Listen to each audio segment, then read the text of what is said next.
एक मामूली इंसान, एक अद्भुत जीत। You just won 1 million! आखिर क्या था सच? आइए आज हम आपको लेकर चलेंगे एक शॉकिंग सफर में, जहां एक सपना बन गया एक बड़ा स्कैम। मेरा नाम है दीपक शर्मा और आप देख रहे हैं द मैनस्लेयर स्टोरीज। सितंबर 9, 2001 British host Chris Tarrant 8 contestant को who wants to be a millionaire show में वेलकम करते। हर कोई अमीर बनने के लिए बहुत एक्साइटेड था, लेकिन हॉट सीट तक पहुंचने के लिए उन्हें फास्टेस्ट फिंगर फर्स्ट जीतना पड़ता। Put these words in the order they occur in the title of the Agatha Christie thriller. शहीद जवाब था डेथ ऑन द नाइल। सिर्फ 3.97 सेकंड्स में चार्ल्स इंग्राम ने सही जवाब देकर इस राउंड को जीत लिया। ये पहली बार नहीं था जो चार्ल्स कंटेस्टेंट बने थे, इससे पहले भी वो 2 बार फास्टेस्ट फिंगर फर्स्ट खेल चुके थे, पर वो कभी हॉट सीट तक नहीं पहुंच पाए थे। चार्ल्स बहुत कॉन्फिडेंस के साथ जाकर हॉट सीट पर बैठे, बट उनका कॉन्फिडेंस जल्दी ही हिल गया। वो अपने आंसर को लेकर बहुत अनश्योर लग रहे थे। 15 में से पहले 7 क्वेश्चन तक केवल उन पर एक ही लाइफलाइन बची थी, फिर भी किसी तरह से वो सही जवाब देते रहे। आखिर वो पल आ ही गया जब चार्ल्स 1 मिलियन पाउंड जीतने से केवल एक सही जवाब दूर थे। Number 1 followed by 100 zeros is known by what name? Google, Megatron, Gigabit, Nanomole. Charles जवाब देने में झिझक रहे थे, I don't think I've heard of a Google. But कुछ सेकंड्स बाद उन्होंने अपना जवाब बदल दिया। I really do think it's a Google. Studio में टेंशन बढ़ती ही जा रही थी। You just won 1 million! Charles से पहले इस शो को केवल 2 लोग ही जीत पाए थे, बट चार्ल्स इंग्राम पर चीटिंग का इल्जाम लगा और हो सकता है ये टेलीविजन हिस्ट्री का सबसे बड़ा फ्रॉड हो। चार्ल्स और उनके साथियों को ट्रायल के बाद कन्विक्ट किया गया और उनकी हाइस्ट को पब्लिसाइज और फिक्शनलाइज भी किया गया, लेकिन आज तक वो अपने आप को इनोसेंट बताते हैं। हमने ये नहीं किया, हमने सच में चीटिंग नहीं की। 22 साल बाद आज भी बहुत सारे क्वेश्चंस पेंडिंग हैं। इस केस के पीछे एक बहुत वियर्ड स्टोरी छुपी हुई है। अब ये सवाल खड़ा होता है, उन्होंने ये सब किया कैसे? जब कैमरे के सामने चार्ल्स अपनी जीत एंजॉय कर रहे थे, तो पर्दे के पीछे बहुत उथल पुथल चल रही थी। एक साउंड टेक्नीशियन ने सीईओ पॉल स्मिथ को कॉल किया और उन्हें कुछ अनयूजुअल बात बताई। स्मिथ ने उनसे शो को चलाते रहने को कहा, लेकिन चार्ल्स को उसकी जीत का चेक मिल चुका था। लेकिन कैलेराडो, वो कंपनी जो इस शो को चलाती थी, उसने चेक को प्रोसेस होने के लिए 8 दिन तक रोक दिया। इस बीच स्मिथ और टेक्नीशियन ने फुटेज को डीपली रिव्यू किया। चार्ल्स बहुत ही क्लूलेस लग रहे थे। उनके पास 7th क्वेश्चन तक केवल एक ही लाइफलाइन बची थी। तो कैसे इस आदमी ने मिलियंस जीते, जबकि शो में आंसर को गैस करने की प्रोबेबिलिटी 0.003% थी। उन्होंने चार्ल्स के स्पीच पैटर्न और उनके आंसर देने के तरीके को डीपली एनालाइज किया। Craig David, I just can't. I don't think I've never heard of Craig David, to be honest. Charles जब भी किसी जवाब के बारे में सोचते तो वो हर पॉसिबल जवाब को क्रोनोलॉजिकली मेंशन करते। Emmental is a cheese from which country? France, Italy, Netherlands, Switzerland. It could be France, I suppose. Then again, it could be Italy, so. Or maybe it's the Netherlands. Right. Yes.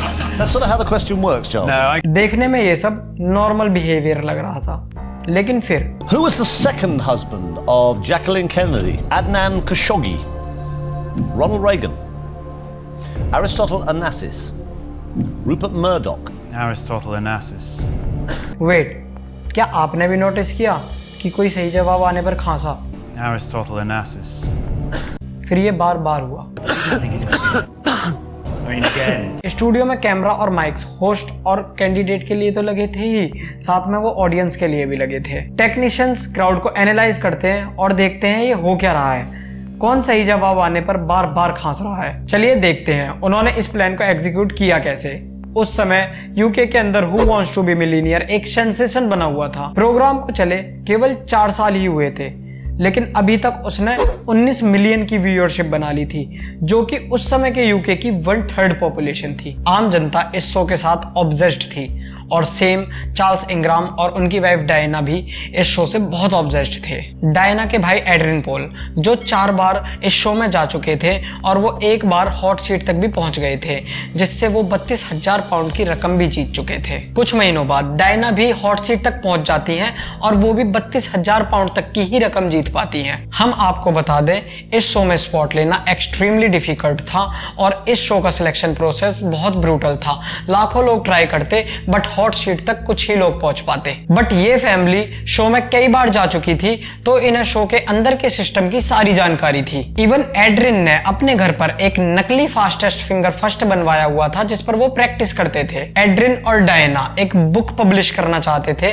जिसमें वो आम जनता को बताते कि इस show में कैसे जाया जाए। Who Wants to be a Millionaire live broadcast नहीं होता, इसका भी एक सेट रन टाइम था। जब चार्ल्स का नंबर आया तो शूटिंग 4000 पाउंड वाले क्वेश्चन पर आकर ही बंद हो गई। डायना चार्ल्स से बहुत फ्रस्ट्रेटेड थी, क्योंकि चार्ल्स एक स्मार्ट आदमी थे और उनके पास इंजीनियरिंग और मैनेजमेंट की यूनिवर्सिटी डिग्रियां थी, और फिर भी उन्होंने अपने 7th क्वेश्चन तक 3 में से 2 लाइफलाइन यूज कर ली थी। उसी शाम जब वो अपनी कार से घर जा रहे थे तो उनकी फ्रस्ट्रेशन और बढ़ गई। उनके हाथों से इमेंस वेल्थ का मौका निकल रहा था। डायना और चार्ल्स ने टेविन को कॉल किया, जो वेल्स कॉलेज में लेक्चरर और फेलो गेम शो एंथुसियास्ट थे। एड्रिन और डायना ने टेविन को शो में आने के लिए ट्रेंड किया था, तो नेक्स्ट डे वो भी स्टूडियो में एज अ कैंडिडेट प्रेजेंट होता। चार्ल्स, डायना और टेविन ने 5 मिनट तक कॉल पर बात की और एक सिंपल बट इफेक्टिव प्लान बनाया। उनके प्लान के अकॉर्डिंग चार्ल्स आंसर को जोर जोर से रीड आउट करते और जिसको भी आंसर पता होता वह सही जवाब आने पर खास देता। Have you got a strategy? Well, I have actually. I have got a strategy. I was a bit defensive on the last show. You know, I sort of started talking myself out of answers that, frankly, I should have known and did know. So this time I'm going on the counter attack. ये counter attack काम करता है। Charles बार बार बोलते हैं कि उन्हें कुछ idea ही नहीं है और इन ऑप्शंस के बारे में उन्होंने पहले कभी सुना भी नहीं है, लेकिन अचानक से यू टर्न लेकर चार्ल्स सेकंड्स में सही आंसर दे देते हैं। क्रेग डेविड का नाम आने पर चार्ल्स बोलते हैं, Craig David, I just can't. I don't think I've never heard of Craig David, to be honest. But फिर सेकंड्स में क्रेग डेविड को चूज करके 32,000 पाउंड जीत जाते हैं। Behind the scene control room के माइक्रोफोन्स में 192 टाइम्स खांसने की आवाज रिकॉर्ड हुई, जो सिर्फ करेक्ट आंसर आने पर आई थी। सीईओ पॉल स्मिथ को 100% यकीन था कि ये कोई कोइंसिडेंस नहीं हो सकता। उन्होंने फौरन पुलिस को कॉल की और एक कॉल चार्ल्स के पास भी की। मिस्टर चार्ल्स, हमारी मुलाकात पहले नहीं हुई है। मैं सेलेडोर एंटरटेनमेंट का मैनेजिंग डायरेक्टर पॉल स्मिथ हूँ। मुझे लगता है मुझे सीधा मुद्दे पर आना चाहिए, और जो मैं कहने जा रहा हूँ वो एक प्री प्रिपेयर्ड स्टेटमेंट है। हमें लास्ट मंडे के प्रोग्राम की रिकॉर्डिंग देखने के बाद कुछ इरेगुलरिटीज का शक है। ये शक पुलिस को ट्रांसफर कर दिया गया है, इसलिए हम प्रोग्राम को एयर नहीं करेंगे और अभी के लिए चेक का पेमेंट भी ऑथराइज नहीं करेंगे। हे भगवान, बिल्कुल नहीं। मैं पूरी तरह से इनकार करता हूँ, हमने चीटिंग नहीं की। ये केस 1.5 साल बाद ट्रायल के लिए कोर्ट में गया, बट ये इतना सेंसेशनल था कि ये वायरल हो गया। एंड में तीनों डिफेंडेंट्स को गिल्टी पाया गया और इस पर 2 डॉक्यूमेंट्रीज भी बनी, लेकिन चार्ल्स ने हमेशा खुद को ऑनेस्ट बताया। हमने शो पे चीटिंग नहीं की और हमारा कोई प्लान नहीं था चीट करने का।